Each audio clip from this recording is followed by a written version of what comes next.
జై శ్రీమన్నారాయణ. అస్మద్గురుభ్యో నమ. నాస్తాధర్మే నవసునిచయే నైవ కామోపభోగే యద్యద్భవ్యం భవతు భగవన్ పూర్వకర్మానురూపం ఏతత్ప్రార్థ్యం మమ బహుమతం జన్మ జన్మాంతరేపి త్వత్పాదాంభోరుహ యుగగతా నిశ్చలా భక్తిరస్తు. ఓ కృష్ణ, ధర్మమును ఆర్జింపవలనని గాని, అర్థమును కూడబెట్టవలనని కాని, కామములను అనుభవింపవలనని గాని నాకు కోరిక లేదు. నా పూర్వకర్మమును అనుసరించి ఏది ఎట్లు జరగవలెనో అట్లు జరుగుగాక. ఈ జన్మయందు గాని జన్మాంతరమందు గాని నీ పాదార విందములయందు నాకు నిశ్చలమగు భక్తి కలగవలనదే ఒక్కటే నా అభిమతమగు కోరిక. Mukundamala 6th prayer. భగవద్బంధువులారా, శ్రీమద్భాగవత తత్వదీపిక 7వ స్కంధం 4వ పాడ్కాస్ట్లో స్వాగతం. ఇంతవరకు హిరణ్యకశిపుడు జననము, తరువాత తన యొక్క తమ్ముడు హిరణ్యాక్షుడి యొక్క మరణము సంభవించిన తర్వాత తను తపస్సు చేసుకోవడానికి వెళ్ళి బ్రహ్మ నుండి ఎన్నో కోరికలను తీసుకుని వచ్చిన తర్వాత లోకంలో ఉన్నటువంటి వాళ్ళందరినీ కూడా బాధించడము, ఆ విషయాన్ని మనం తెలుసుకున్నాం. అదే సమయంలో ప్రహ్లాదునికి జననం కూడా జరిగింది. ప్రహ్లాదుడు ఎలా భగవత్తత్వం వైపు ఉన్నాడు, ఆ భాగాన్ని మనం ఇవాళ తెలుసుకుందాం. పుట్టిన దగ్గరి నుండి ప్రహ్లాదుడు పెద్దలకు సేవించువాడు. పెద్దలను అంతటా వ్యాపించి ఉన్న నారాయణ తత్వమునందు అనురాగము కలవాడు. మంచి స్వభావము, మంచి నడవడిక కలవాడు. ఆడిన మాట తప్పనివాడు. ఇంద్రియములకు వశపడనివాడు. సర్వభూతములకు తాను హితమునే కోరువాడు. పెద్దల ఎడ దాసుని వలె ప్రవర్తించువాడు. దీనుల ఎడ తండ్రి వలె దయచూపువాడు. తన తోటివారి యందు సోదరులతో సమానముగు భావము గలవాడు. గురువులను ఈశ్వర భావముతో చూచువాడు. చదువు, ధనము, సౌందర్యము కలవాడైనను అహంకారము, గర్వము, విడంబనము లేనివాడు. ఆపదలు కలిగినప్పుడు కూడా మనసు చెదరనివాడు. ఐహికములైన భోగములందు కాంక్ష లేనివాడు. ఇంద్రియములను, ప్రాణమును, మనస్సును, బుద్ధిని, శరీరమును తన ఇష్టం వచ్చినట్లు మంచిగా నడుపుకొనగలవాడు. దేనిపైనను కామము లేనివాడు. సంతతము సర్వత్ర భగవాను దర్శించి ప్రేమించువాడు. భగవానుడగు వాసుదేవుని ఎడల జన్మసిద్ధమగు ప్రేమగలవాడు. చిన్నతనములో కూడా ఆట వస్తువులతో ఆడుకొనుటకు అతనికి రుచింపలేదు. కృష్ణ, గోవింద అని వానినే సర్వత్రా భావించుచు, వానినే స్మరించుచు ఈ లోకమున మరిచి ఉండేవాడు. కూర్చున్నను, తిరుగుచున్నను, నిల్చున్నను, పరున్నను, త్రాగుచున్నను, మాటాడుచున్నను భగవన్నామమునే స్మరించువాడు. ఒక్కొక్క చోట ఆ భగవంతుని స్మరించుచు ఏడ్చుచుండెడివాడు. ఒకప్పుడు బిగ్గరగా అరచుచుండెడివాడు. ఒకప్పుడు సిగ్గులేక నృత్యము చేయుచుండెడివాడు. ఒకప్పుడు కృష్ణభావన నిండి కృష్ణుని వలె నటించెడువాడు. ఒకప్పుడు ఆ వాసుదేవుని స్పర్శ లభించి ఆనందపరవశుడై కన్నులు మూసుకొని ఒడలు గగుర్పొడచి ఏదో తెలియని ఆనందములో మునిగి ఉండేడివాడు. ఇట్టి మహాభాగవతుడగు మహాత్ముని హిరణ్యకశిపుడు తన కుమారుడిని కూడా భావింపక హింసింపదొచ్చినాడు. ఏమి ఆశ్చర్యము! సాధారణముగా తండ్రులు పిల్లలపై మమకారముచే వారు తమకు ఎదురు తిరిగినను దుర్మార్గులైనను ప్రేమింతురు, లాలింతురు, కాని దండింపరు. కాని ఈ అసురుని అసురత్వము ఎంత పరాకాష్ఠకు చెందినదో పరమ భాగవతుడైన సద్గుణశాలి అయిన కుమారుని కూడా ద్వేషించుచున్నాడు. భగవంతుని ద్వేషించడం మాత్రము దోషము కాదు, ఆ భగవంతుని ప్రేమించిన వారిని ద్వేషించి హింసించుట అసురత్వమునకు పరాకాష్ట. దేవుడు లేడనియూ దేవుని అంతమొందించవలనని ప్రయత్నించినను దేవుడు బాధపడడు, శిక్షింపడు, అతనికి హాని లేదు.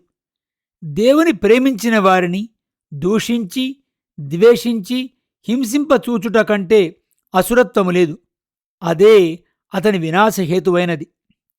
హిరణ్యకశిపునకు పురోహితుడు శుక్రాచార్యుడు, వారి కుమారులు చండ్రుడు అమర్కుడు అను వారిద్దరూ ఈ ప్రహ్లాదునకు అధ్యాపకులుగా నియమించబడిరి.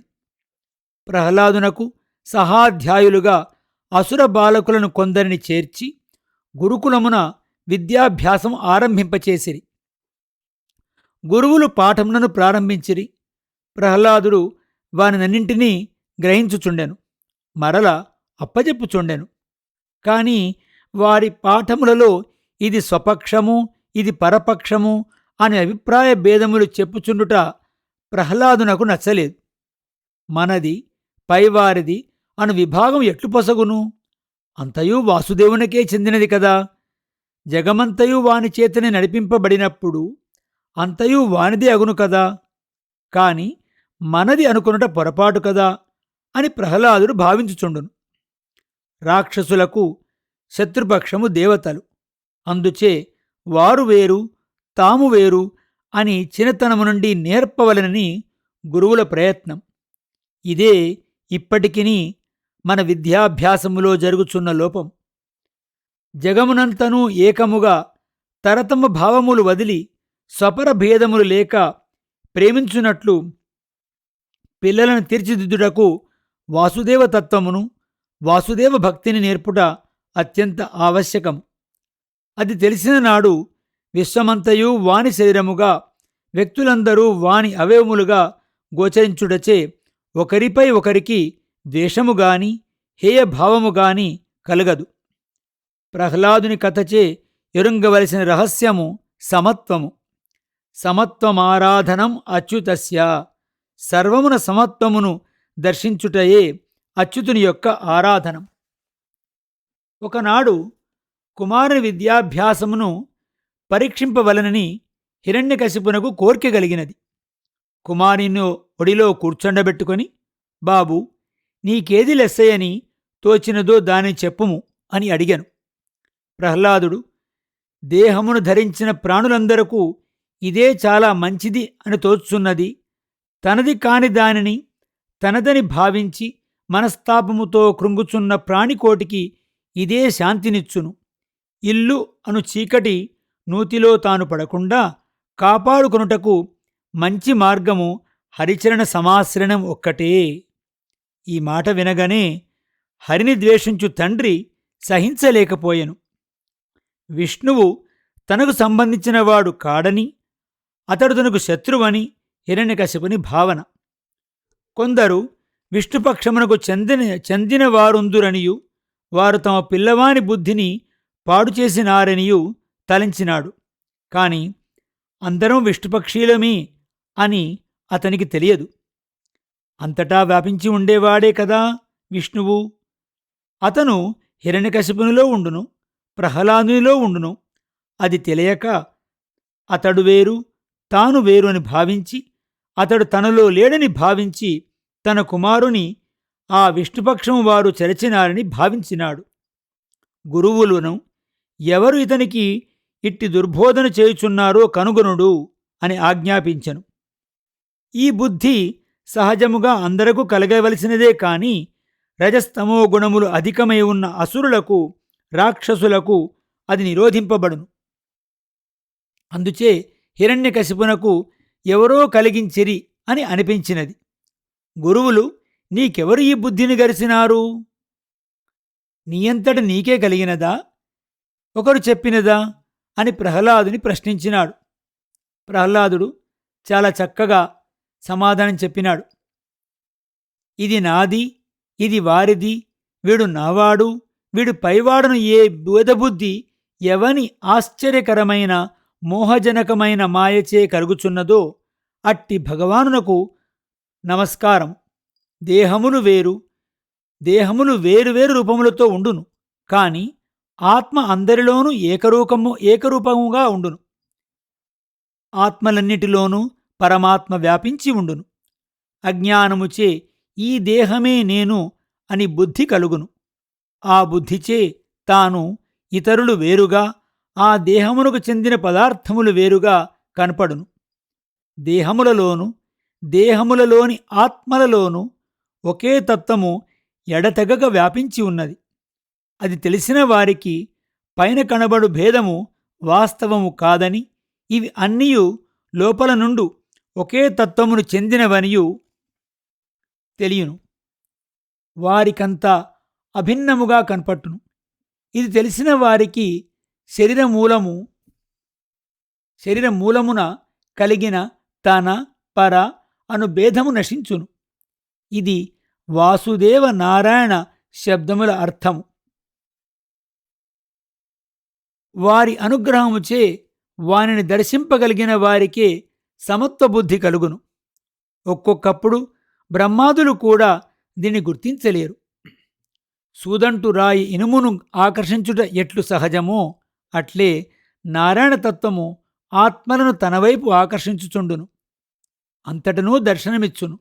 అందుచే తాను పైవారు అను భేదము నాకు గోచరించుటలేదు అని ప్రహ్లాదుడు గురువులకు విన్నవించెను. 5 ఏండ్ల పసివాడు చెప్పినది గురువులకు కూడా తెలియని వేదాంతం. ఇది కొంటెతనం. ఇది మన రాక్షస జాతికి విరుద్ధము, ప్రభువుకు అనభిమతము. వీనిని ఈ దారి నుండి మరలించవలెను అని తలంచి అధ్యాపకులకు శిష్యులను శిక్షించుటకు సాధనమైన వేత్రము అంటే బెత్తము స్వీకరించి దండింపబోనిది. రాక్షస వంశము చందనవనము, అందు నీవు ముళ్ళ మొక్కవలే పుట్టితివి. ఒక్క చెట్టుకర్ర గొడ్డలికి కాముగా అమరి చెట్లను అన్నిటినీ నాశనం చేయించినట్లు నీవు విష్ణుపక్షములో చేరి రాక్షస వంశానికి వినాశహేతువు కానున్నావు అని గురువులు భయపెట్టినను అతడు మారలేదు.